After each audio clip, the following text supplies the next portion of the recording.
Welcome back then folks to day 2 of Special Projects Pack number 22, and this time it's a build which again is a very obvious one to do if you are going to do a replica. Funny thing is though, we weren't actually able to do a decent replica of the car until we got this version of it, and this is crucial. 2 of the builds in particular this week, you need to use the right version of the car, so you could do variations of it, but to do it exactly like this, you do need the Nismo version, which is unfortunately more expensive, of course, than the Spec V. But if I recall correctly, I'm pretty sure it's purely because of the visuals. So the wide body, long story short. And of course the wide body does make it look pretty close to what the touring car was, which is nice. In terms of spec, we can't get quite spot on to the Gran Turismo 6 numbers, but it's not too far off, and you'll see what I mean. If I recall, I think it was 1145 kilos. The lowest you can get on this is 1148, so it's not too far off. You know, nobody's going to die over having 3 kilos difference. But the horsepower is a little bit more of a difference. Still not by much, but it's 495 in Gran Turismo 6, whereas here, as you can see, we're running 489. Now, what you might be wondering is why not just fit, you know, like an extra filter or an engine balance tuning, something just to bunch it up a little bit more. Well, the reason why is because all of the stuff which I've done gets it really close to that, all of the, you know, racing crank and everything, as you'll see in a second. But to get it just that little bit more, you have to start delving into turbo territory, and that just takes you way too far for the sake of that extra 6 horsepower. So what you could do, if you wanted to, is, especially if you've got, you know, the cash to waste, buy it with a turbo instead, and maybe see if you can get it closer to the numbers. But if you do want to have the outcome, which I've got in terms of driving the car, because of course a turbo will make it quite different to drive in terms of the power delivery, then of course you have the option there, depending on how you want to approach the power. If you want to go for what I've done, then of course just follow what I've done here. Now, if we jump down to the ultimate section first, we've got the high lift cams, the titanium rods and pistons, and then I haven't bothered, as I said, with the turbo. You could do the carbon prop shaft if you want to. Again, I haven't bothered. There's no real reason why not to do it, though. It's just a little bit of extra cost that you don't necessarily have to put in.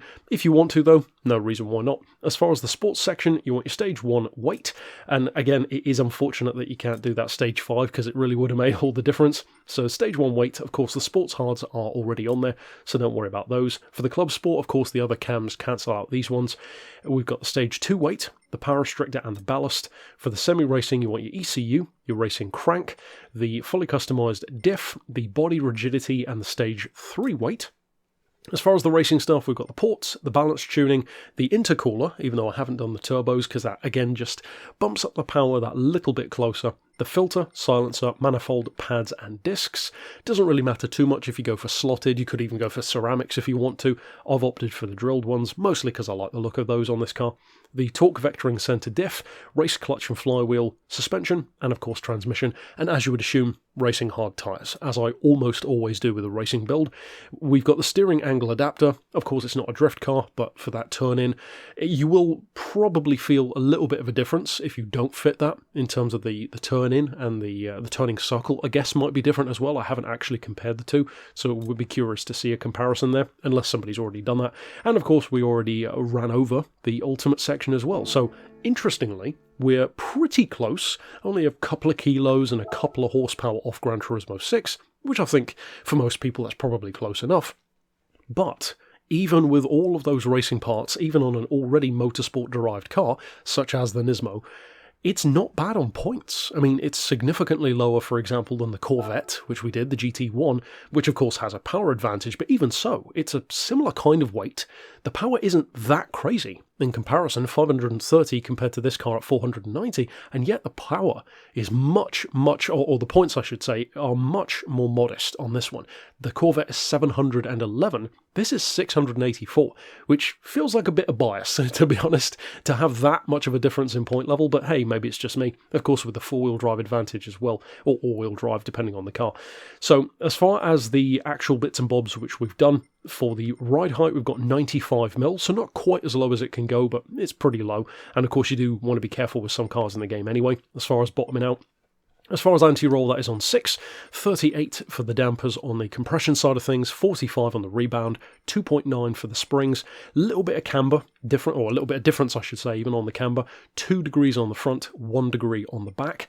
almost like a bit of a drift car style, but not quite as extreme as that. As far as the tow, we towed out 0.5 on the front and in 0.5 on the rear. As far as the diff, double 10 for the initial torque, 20 and 30 on acceleration, and 10 and 20 on decel, or braking as they call it here.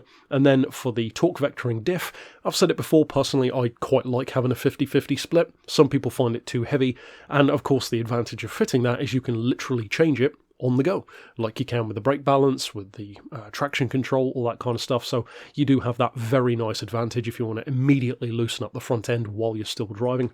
As far as the transmission, it's not a stupidly powerful car, so I've gone for 350 kilometers an hour. To be honest, that might be a little bit too long of gearing for some people. I would feel like anything above 300, you're probably good enough, but again, that's down to you. No ballast, of course, and the power is, of course, not restricted. I have unsurprisingly gone for a downforce-heavy approach, more of a cornering car, more of a grip build rather than a straight line build. And of course, over here, there's nothing too surprising because you already saw me fit it all. So all that remains is to jump out to an appropriately old-school Gran Turismo circuit in the form of Trial Mountain to show you what this car can actually do in practice. As far as notes, it will be a surprise to absolutely no one that an R32 Skyline, or to be honest, any GT-R really, doesn't really require any kind of special approach. It's a remarkably forgiving car. There's a reason why it's a legend in real life, in Gran Turismo, in literally every movie and game that's ever featured a Skyline pretty much. Properly quick, extremely forgiving. It has a hint of that kind of GT-R-esque understeer which you always expect these to have. That is with a 50-50 split on torque though, so you can quite easily change that. Expect the tail to get maybe a little bit more loose if you do, but if you go for what I've done even, I mean, the understeer ain't that bad. You can see it flies around the track, and I would say as somebody who, to be honest, did not use the touring cars a huge amount, because there was, what, the R32, 3 and 4 versions, and they were all very popular. For me, I never really went for them. They were a bit too obvious. I tended to go for the less obvious choice, even if they weren't quite as good or quite as quick. But the fact remains, they were really good cars, and this is a prime example of it. If you do decide to use it, this could easily be one of your favourites of pack number 22, and it is definitely, being so far under 700 points, a car which you could get a lot of use out of. Even if you want to push it further and go beyond the Gran Turismo 6 standard numbers, there's no reason why not. It's not like anyone's going to penalise you for it, but if you decide to go what I've gone for, or a variation on it, maybe trying out the turbos to get the exact horsepower, etc., then I hope you enjoy it, and of course, stick around for the rest of the builds this week in Special Projects pack number 22. If you missed the two yesterday, be sure to check those out, and until then, thanks for watching.